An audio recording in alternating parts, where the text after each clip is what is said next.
What's up, YouTube? I'm back with another video, and the other day I dropped a video talking about how like Sony ruined Marvel Spider-Man 2 and how it rushed to production, and how like you really feel underwhelmed and it's unfinished and stuff like that.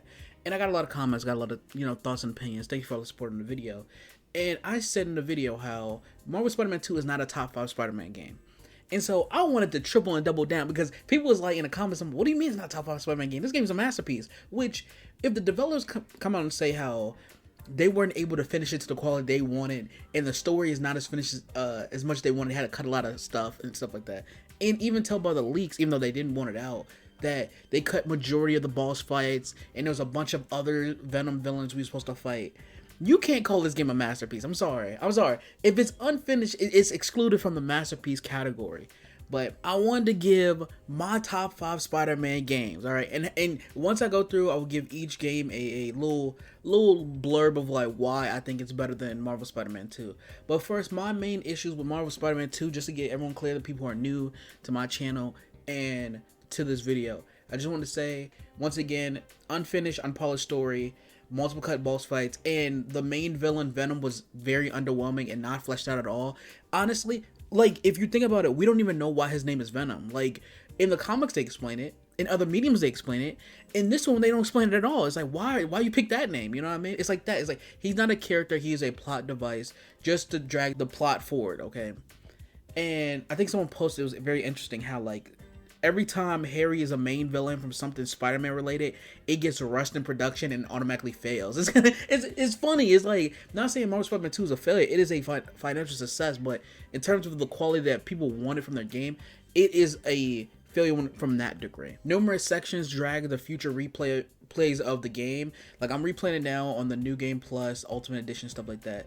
There are sections where like you're going through the high school as Peter and Harry, stuff like that. If there was a skippable section for that, I know you could do mission select, but replaying these drag like crazy. Okay, it definitely drags like, all right, bro, we got it. Like, but that's the issue with majority of Sony games, where after you finish playing it for the first time, those walking simulator sections, it drags the story and pacing like crazy. The game first came out, it was a bunch of bugs and glitches. Like, you know, everybody knows about the block man, where it's like you playing as a little cube and you're sweeping through the city, stuff like that.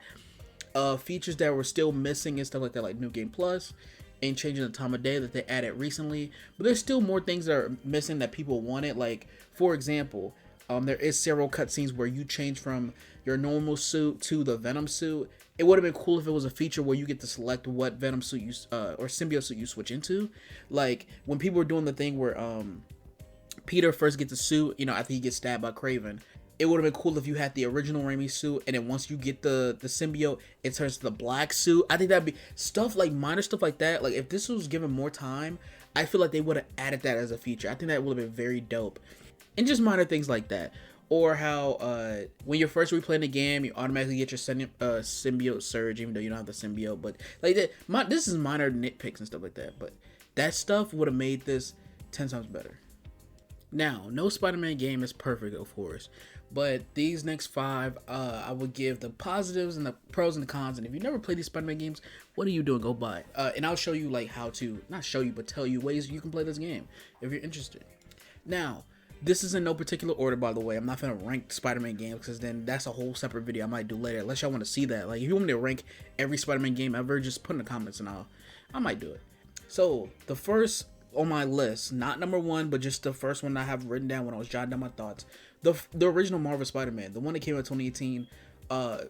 Far better story and characters. I like the gameplay in the first one better. I like the gadgets that we're using. I like the the different webbing, insta webs, the web traps and stuff like that.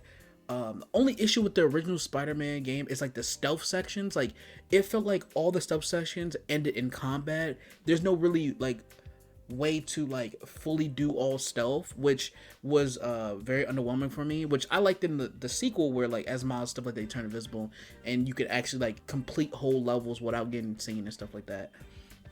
Another flaw when you go back and replay this game is the slow web swinging, because they say it's due to the PS4 that you can't go as fast, and you can tell by the sequel how fast the web swinging is and stuff like that.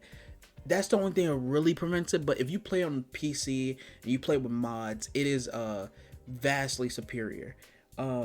And also the new face grew on me. Like, I really didn't like it at first. It was really Miles Morales. That game really changed my opinion on the new face. And it's weird because in Marvel Spider-Man 2, it looks worse. It's like Miles Morales Spider-Man, that face, I can rock with that. But this one is like his neck is like weirdly it looks weird while attached to his face. It looks weird. I don't know. But yeah, it's like the whole thing, like it still looks great, still plays great.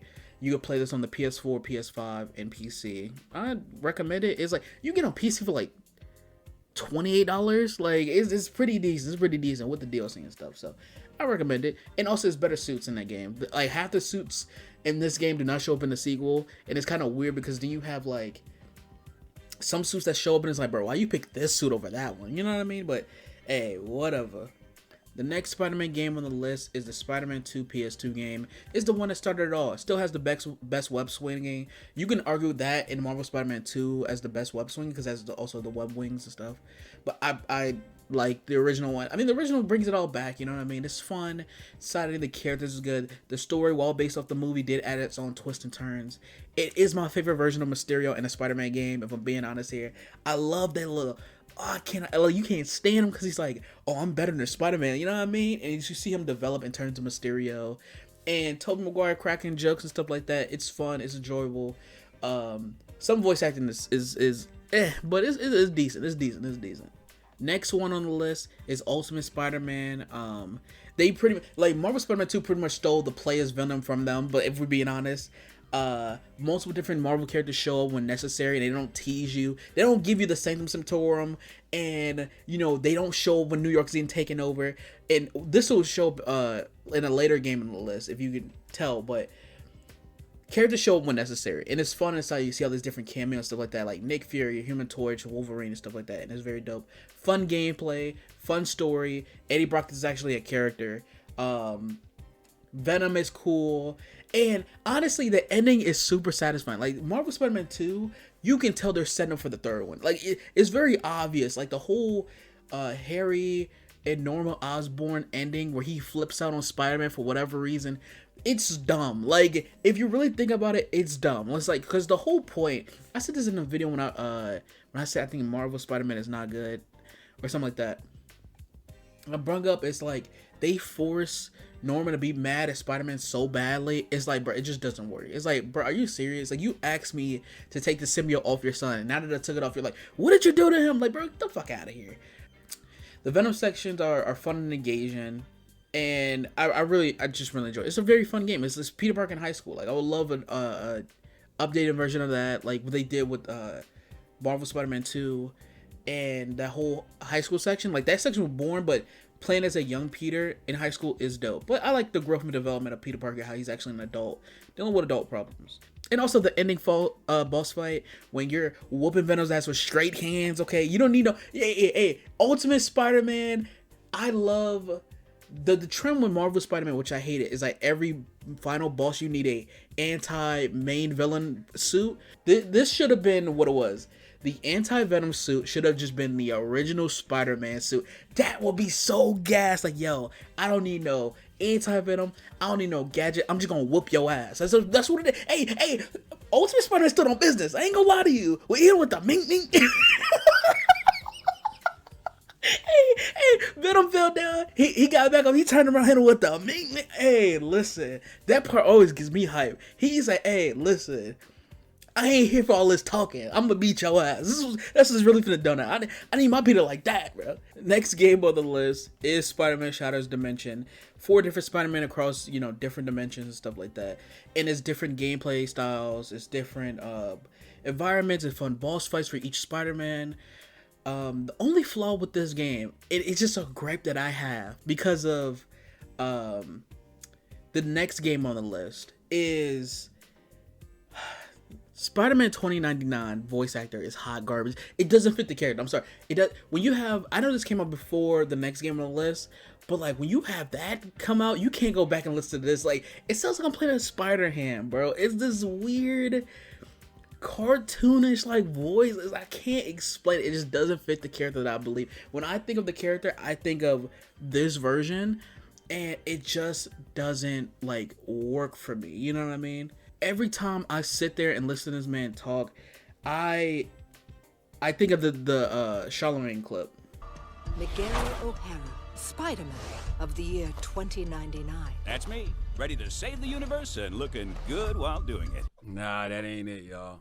But this is a very solid game that I highly recommend. Spider-Man Shattered Dimensions was released on PS3 and the Xbox 360.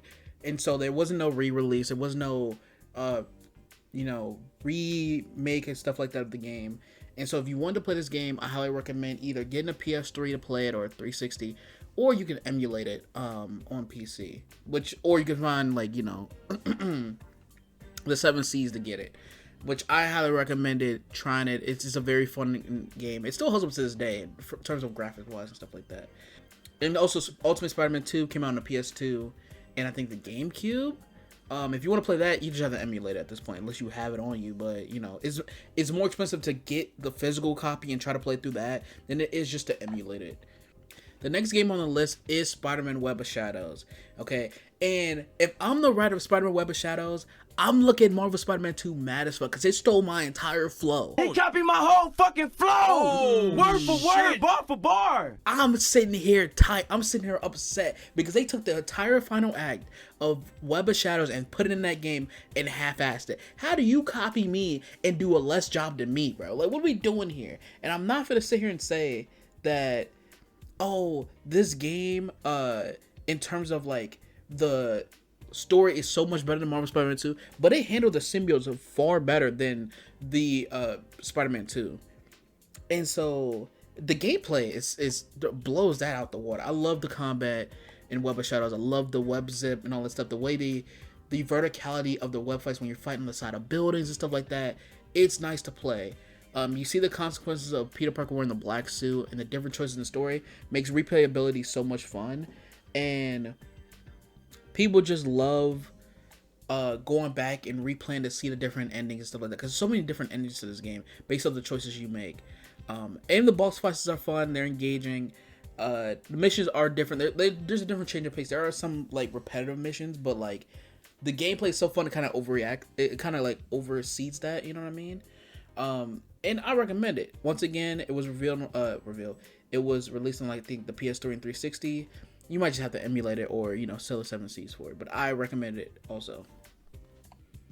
And before we get to the next game, I did want to say the main flaw of Web of Shadows that prevents me from putting it higher, you know what I mean? If I had to rank a Spider-Man game, these Spider-Man games, Peter Parker's voice acting is so hot garbage. It's like I would rather listen to Shattered Dimensions Miguel O'Hara voice actor for 24 hours than listen to 10 more minutes of Peter Parker's voice.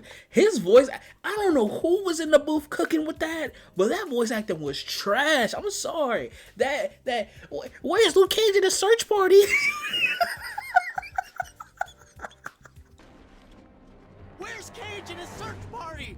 The civilian volunteers! Pretty redhead, arm and a gas! You are no help! That APC! We got vehicles inbound! MJ! Nah, that ain't it, y'all. like who thought? Like, yo, I know Peter was a nerd in school, but y'all had so many different voice actors you could have put in there. And it's mad because the other voice actors was good, but it's like the Peter Parker voice actor, Spider-Man voice actor is so ass. Like, like if you can get over that, this game is excellent from top to bottom. But yeah, and there's also like glitches and stuff like that. But once again, I don't know what they was cooking with that.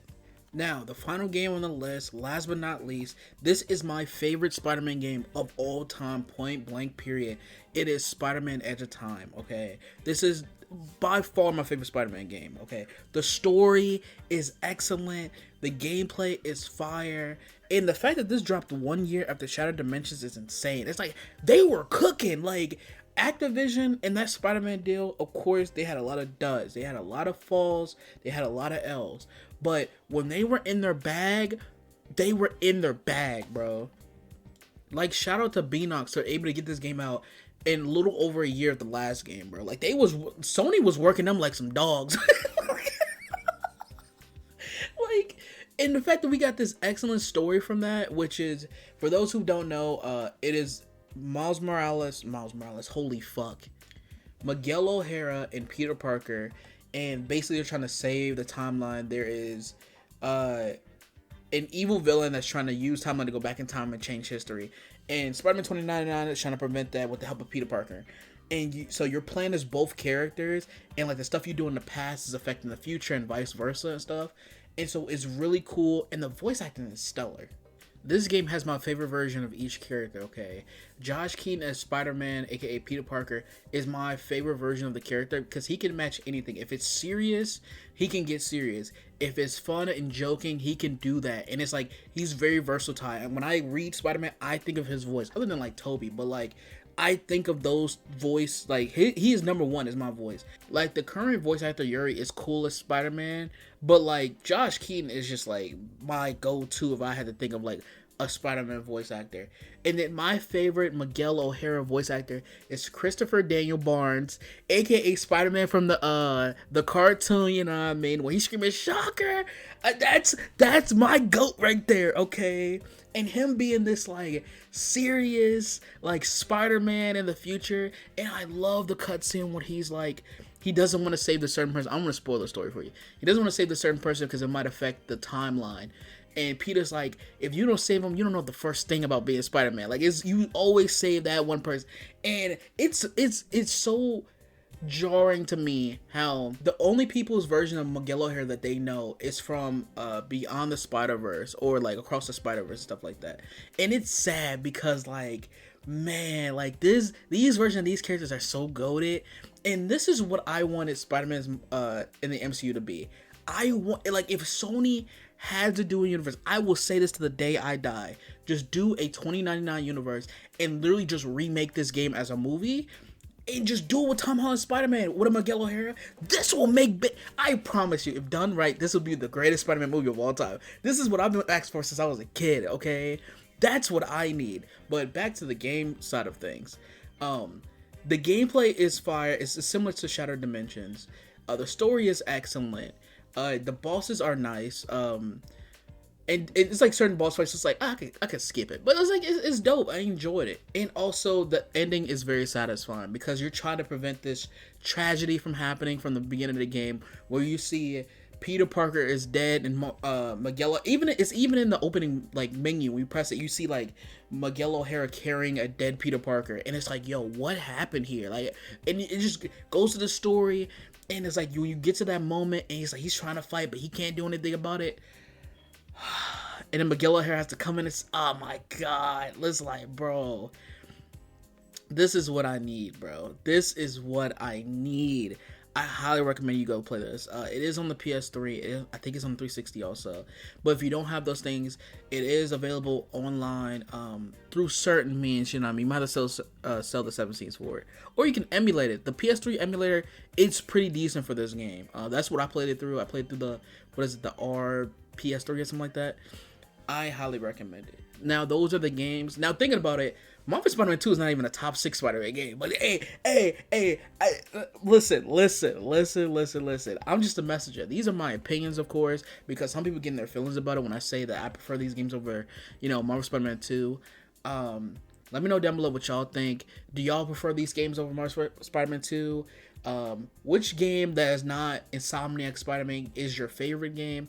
I'll be in the comments. Hit the like and subscribe and share. Peace.